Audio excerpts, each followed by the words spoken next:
I'm going to read more of the book Mattie, which of course I didn't read over the Christmas period, and I thought I'd set you out just looking out of my sitting room window, and I hope that you can see it okay. Now, the last thing that we read was the fisherman had caught himself a good £5 fish and was going to put it in the sack, and he was going to hopefully stew it in cider and allow it to cool into a jelly, so jelly deals. So here we go. In early autumn, the hedgehogs started to make their winter home. They carried leaves and hay into the hole behind the compost heap until it was thickly padded. Then they made a roof of twigs and leaves and pulled down ivy to form a base. The heaped up compost sheltered the entrance of their nest from the east winds.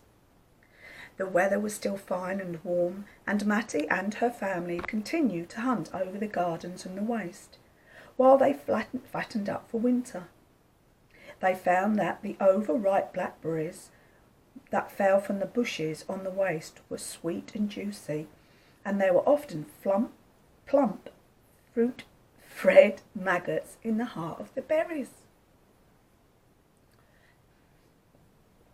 Oh, you've fallen down. I'm sorry. That's no good, is it? You fell down. There you go. Sorry. They were feeding on blackberries one night when Playboy lashed out with one of his mighty hooves and hit one of the young urchins, which flew nearly 20 feet through the air. When the little hedgehog fell to the ground, his back was broken. The windfalls which fell from the apple trees in the bread and milk garden attracted small black slugs which dug deep into their sides. The blackheads found these slugs very tasty, and they nosed among the fallen fruit night after night. The man and his wife often found apples which had been partly gnawed by them in their search for slugs to eat. The youngsters liked to play with the apples. They loved their smell and the feel of their smooth, shiny skins under their paws.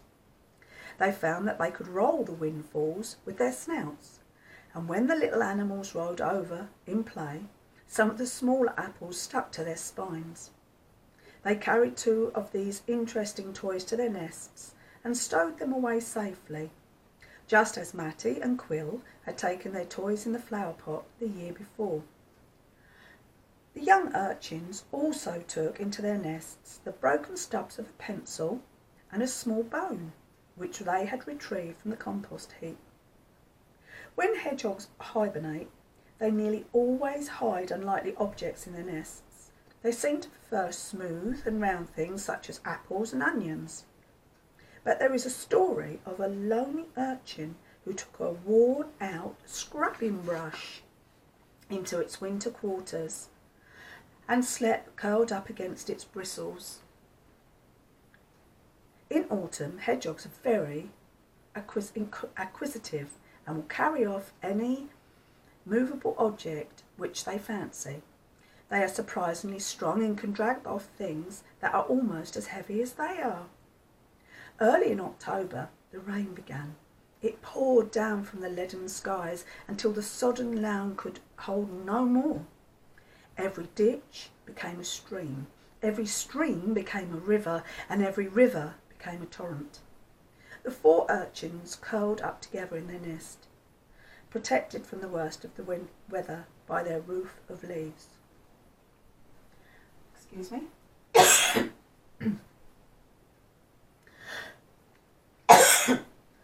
One evening, Mattie was found crouching alone under the waterboard of the door, waiting for her supper, but she did not come again that year.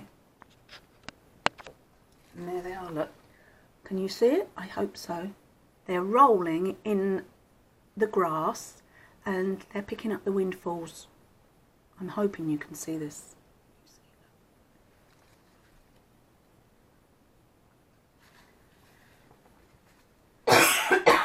Dear me. I'm so sorry about that. Right. The winter was short and mild, but very wet.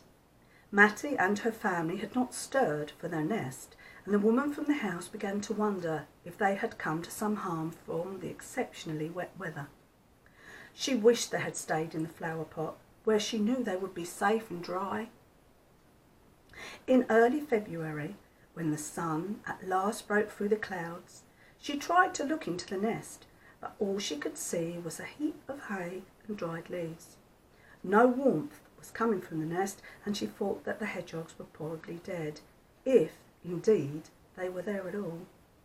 She did not know that the temperature of hibernating animals is very low, and that their heartbeat and respiration slow down, so that they are in a state of suspended animation, which is very like death.